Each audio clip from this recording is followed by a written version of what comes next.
Something came out of the ocean. Something came out of the ocean, and it's still wandering about. No one knows what it is exactly, where it came from, or where it is going. All that anyone knows is that it leaves death and destruction in its path.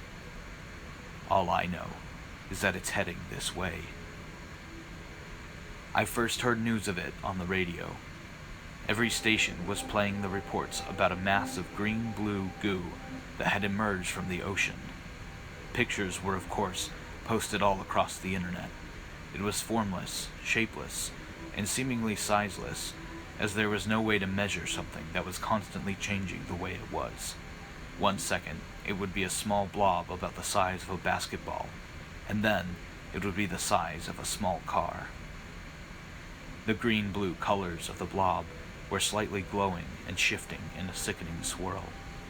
The blob had come out of the water and onto the beach, where it was constantly surrounded by scientists and biologists, as well as crowds of people who wanted to get a look at this new, strange discovery.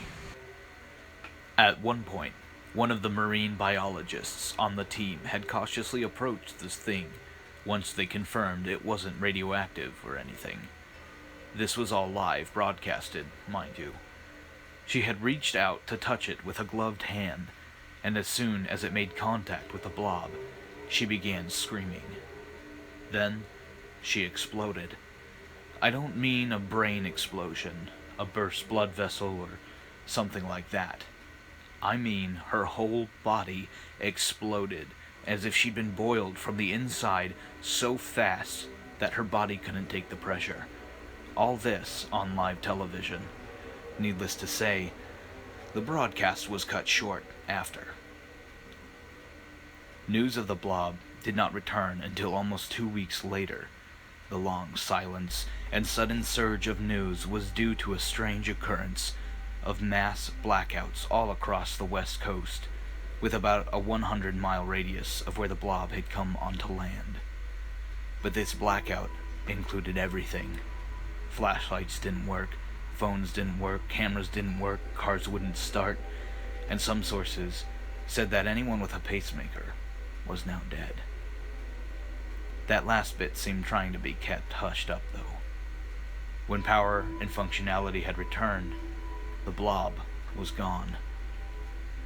There were some reports that the very marine biologist who had turned into Drop Lasagna was seen walking away from the scene, good as new. This, of course, raised many theories as to the whereabouts of the blob and the biologist. The most common, and the one I am inclined to believe, is that the blob assumed the form of the biologist. There were too many witnesses who saw her leave the area, and plenty more who'd seen her explode. As all this information came forth, new information interrupted it all. Another blackout, the same strange issues as before, was now happening further inland. Yet again, there was about a 100-mile radius, as well as reports of exploding people. And so began the seeming pilgrimage of the blob. Though no one ever saw the blob itself, the trail of death and destruction was enough. It was making its way straight across from west to east, indiscriminately killing in its path. This thing is headed right for my town. It's only a few hundred miles off now. The problem is, no one knows who it is. There are now constant reports of deaths, only to be later contradicted by witnesses seeing the dead walking away. A terrifying thought occurred to me today.